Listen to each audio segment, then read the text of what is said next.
winning. You put winning people on the floor. You know, I want the farewell gift that we gave Gary Vitti back, because the legendary Laker trainer said he retired. It was only a semi-retirement. And Gary now joins us here, is back with the Lakers in a different capacity than you have been in different years. But you couldn't stay away, huh? Does that mean Kobe's coming back next too? Absolutely not. You just slept walk here, didn't you? Just by habit. You just came. Good to see you, man. I've been doing pretty well. I was really nervous coming up here, not knowing. I mean, it's sort of an undefined thing, but I just sort of slid right into this semi-retirement thing, and it's great being on the sideline but not being on the firing line. How different was last year for you and the organization? Was it weird? Of course. Yeah, I mean, it was Kobe's swan song. Everything was directed that way. And as a result, it was probably most difficult on our young players because the way Kobe went out isn't really the way you want to bring young guys in. So it was sort of opposing forces, and we were trying to do everything we could to make it work. What did work? What did work? Yeah. Kobe don't look at the 17. Okay. Kobe and I worked. Yeah. Yeah. Okay, that was really good. I never saw Kobe in the 20 years that I worked with him so happy. And I think, and I said this to him, I think the reason why you're so happy is because you know we have absolutely no shot of a ring this year. Mm. And so once you took that off of his plate, then he could sit back and enjoy being Kobe Bryant. Okay? Where if that was a possibility, then he had to be the Mamba. He couldn't be Kobe. So last year you really saw a glimpse of Kobe Bryant as a human being. Now, 20 years together, you two shared that training room. A lot of conversations. Yeah. What were the conversations like this past year as you guys sat there and taped up, and what went through you guys' minds? I mean, it was reminiscent in nature. You remember when, you remember this, and it didn't really follow any theme. Things would pop into your head, and you blurt it out, and then all of a sudden you just go for 20 minutes, in terms of our tenure and history together. I spoke at a class here yesterday, and some things came up about Kobe.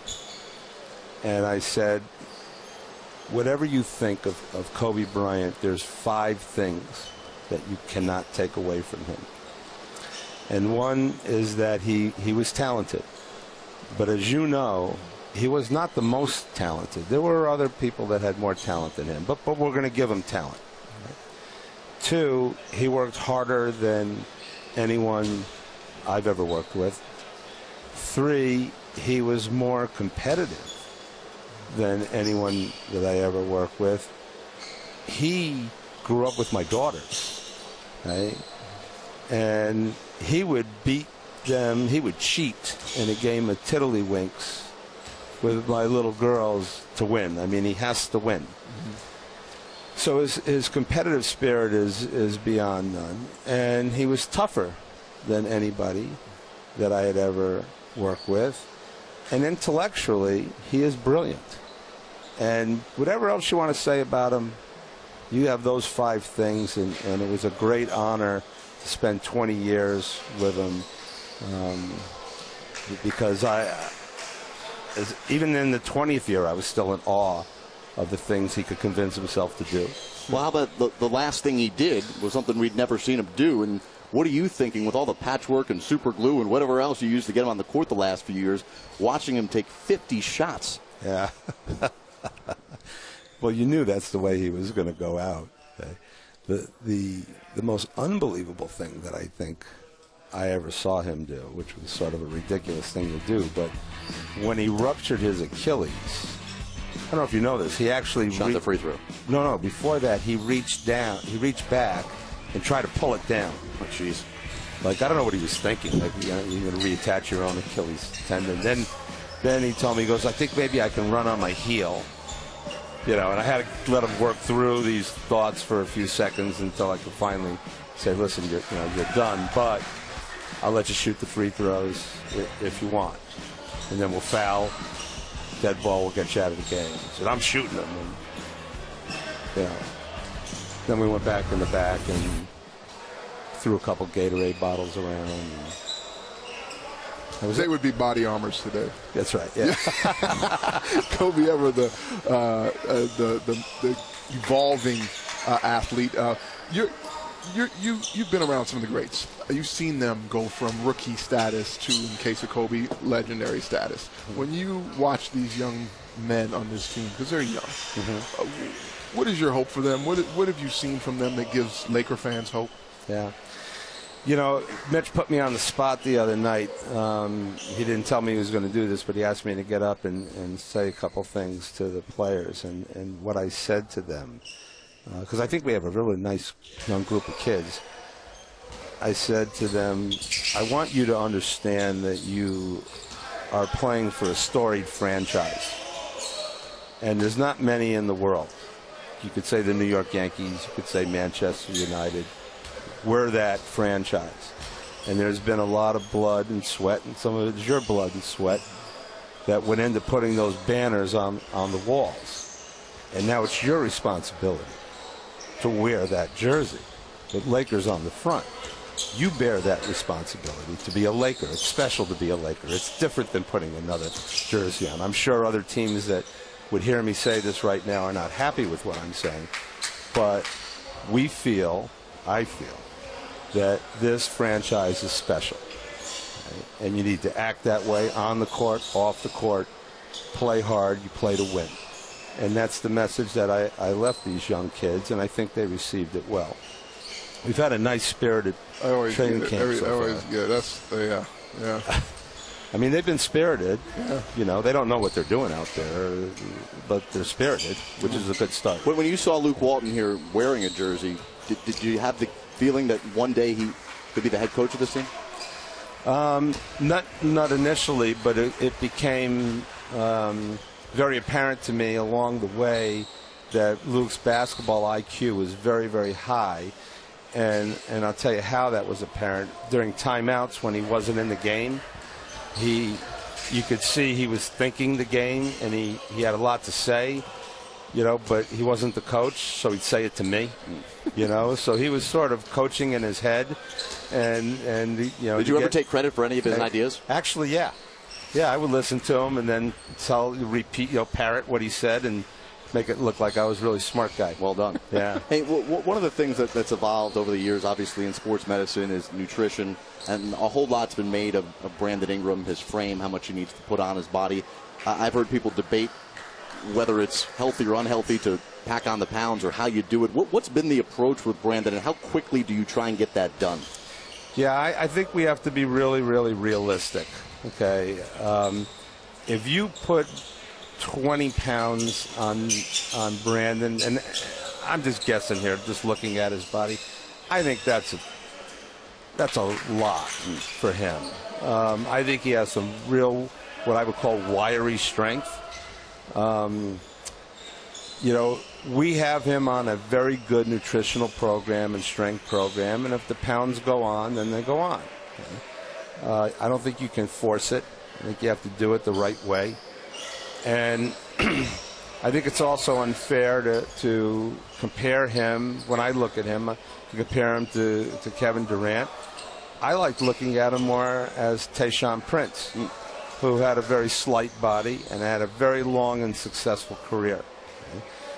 Michael Cooper was a very thin guy, but you know, just because you're not really big doesn't mean you're not strong, functionally strong. Okay, so even that's what I've been trying to tell you for years, Rick. See, I'm strong. Hey, okay. If Brandon needs 20 pounds, he can have 20 of mine. You could have 20 of mine. Okay. Gary, you want to go back and look at some old-time video? Sure. Wonder when the last time you saw this. Lakers in a few weeks are going to open up the season without Kobe Bryant for the first time since 95-96. You remember that season? Della Harris, the head coach. Team went 53-29, lost in the first round of the playoffs. Magic last year played 32 games. Then the next era was ushered in. That's what's those are years ago. I mean, what's your definition of contending? I'm not sure I understand the question. What's your definition of a contending team? Sounds like a political debate here. I like this, getting definitions. To contend for the championship? That's your definition? To be a contender. Is that what you mean? Yes. Like at this point in time, looking at a team and saying they're a contender or they're not. Yes. That's the question? Yes. I mean, I think if you know the game and you know the personnel that's on the team, but you also have to know the personnel on the opposing teams, you can sort of pencil in wins and losses that you think, okay? And I think in the West this year, and this is a guess, I'm guessing you probably need 45 wins to get into the 8th spot. Okay? Yeah. Okay, so you got to get at least 1 through 8 to get into the show, and then you go from there. So minimum 45 in the West is what my guess would be, but still, most people would think if you're in the 8th spot, you're not a contender. You just got into the first round. I don't know if it's ever been done. I don't think an 8th seed has ever. In a lockout year. Yeah. Well, the Knicks got to the finals. Yeah. 99. So I'm not sure if that answered the question, but yeah, no, I know. I only curious because you've seen all levels of especially this stage in the season. Everyone considers themselves a contender. Record 0-0. Everyone has high hopes. These are all professional athletes who've been worked off in the summers, working hard on their craft, and everyone thinks they have a chance to win a championship. We know that's a smaller group of guys than maybe the 30 to think they have a chance. You're at UCSB. You've been to Hawaii, Palm Springs for training camp. Yeah. Any particular preference? And how important is it to hit the road as a group in training camp? Yeah, I'm probably not going to make very many friends with the answer to this question. I personally believe that we have this great facility and everything we need right in L.A. And that's our home, and that's where we should be. I think some people feel that way. Some people feel the other way. There's this bonding concept. I don't know. Maybe I should ask you the question because you're the player. My experience with the players is that as soon as they're done here, they go to bed and they get some rest. It's not like they're out bonding together. Right. Okay? No, if you're doing it right, you're sleeping. Yeah. So I don't really buy in so much as that to that. I guess you can make an argument that there might be too many distractions at home, family, friends, that kind of thing. So you go someplace remote. But I like being in our facility with our banners, with our trophies in the windows, with all the equipment that we need, and practice is right there, and there's a hotel right, through the back door. And you literally walk 50 feet, and you're in your hotel room. That's my philosophy, but I'm not high up enough the food chain to make these decisions. And so much for retirement. Yeah. This is pretty cool. I mean, let's call it semi-retirement, quasi-retirement. Gary Vitti, we appreciate you joining us here on the NBA TV's Real Training Camp Show of the Lakers. Thanks legendary trainer of the Lakers. He's semi-retired. You'll be able to see the Lakers and Brandon Ingram in preseason action right here on NBA TV against Jamal Murray and the Nuggets. Friday, October 7th, 10:30 Eastern, 7:30 Pacific on NBA TV. It's preseason action. We've got more from training camp. We'll hear from the players and coaches as they go through day 4 here out at Santa Barbara.